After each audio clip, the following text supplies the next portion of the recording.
Send me everything I Do y'all asked want to for. hear about our courtship? Yeah, Yes. We're gonna do, yeah, tell it. read it. Do Read it. it. My version is shorter, would you? No,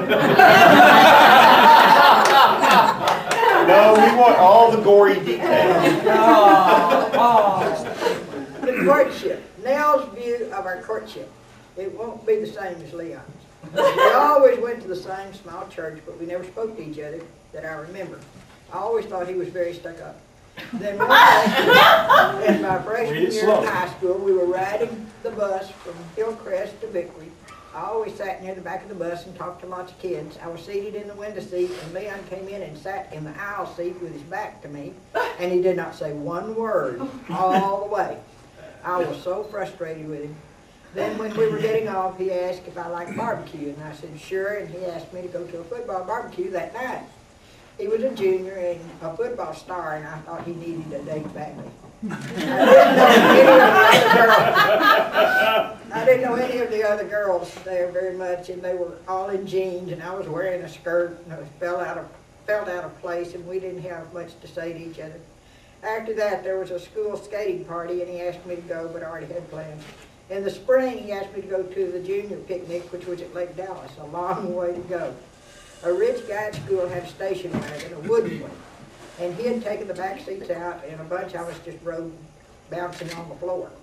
We stayed just eating and walking around at Lake Dallas. Again, I didn't know the other girls, and I was embarrassed to ask Leon where the restroom was, so I didn't go all day. We got in the wagon and bounced all the way home. When we got to my house, I jumped out and ran to my front door as fast as I could go, latched the screen, and peed all over myself. Leon was standing on the porch asking me if I was busy next Saturday. I really can't remember any other encounter till that summer when I went with some friends to the Victory Park swimming pool.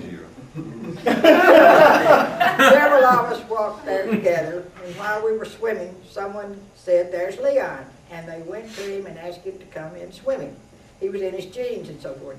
He knocked one of them into the pool and hit the other one. He turned and left.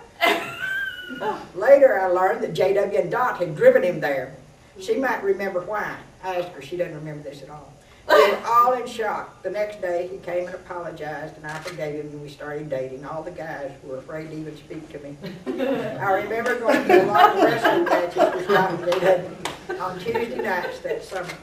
We went steady my sophomore year and Leon's senior year. Nearly every Saturday we'd play miniature golf or go to a movie and go eat at El Phoenix. Enchiladas were 90 cents and teas 10 cents, and that was a lot of money.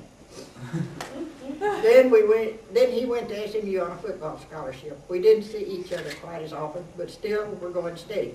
He injured his knee his first year and was on crutches most of the time. Leon never proposed to me, but I always just assumed when I finished high school we'd get married and I'd get a job and support us. He never suggested it or even mentioned such a thing. I remember once when I got mad at him, I threw his new senior ring I was wearing in his front yard. I don't remember why. Then once he was mad at me and drove his car too fast around the corner and wrecked it. We were immature for sure.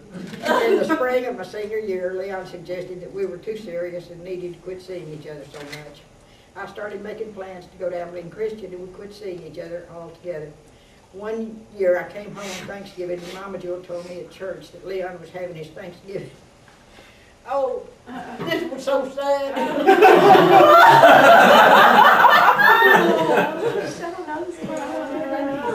He was having his Thanksgiving dinner with a girlfriend in Trinidad where he worked every 3 months. Well, I thought, I guess that's that, and I'd better get on with my studies. At the end of my junior year, Leon graduated from SMU, a tough 5-year ME degree, and went to work for TP&L. I don't remember seeing him during that time, but sometime during my senior year, he asked me out, and we were both back together again. During Christmas, he proposed and gave me a ring. Ruby started making expensive wedding plans, which I did not want, so we decided to elope. When I graduated in June, we'd just say, sorry, but we're already married. On December 30th, 1949, we went to get our license and met the Church of Christ preacher at the courthouse. We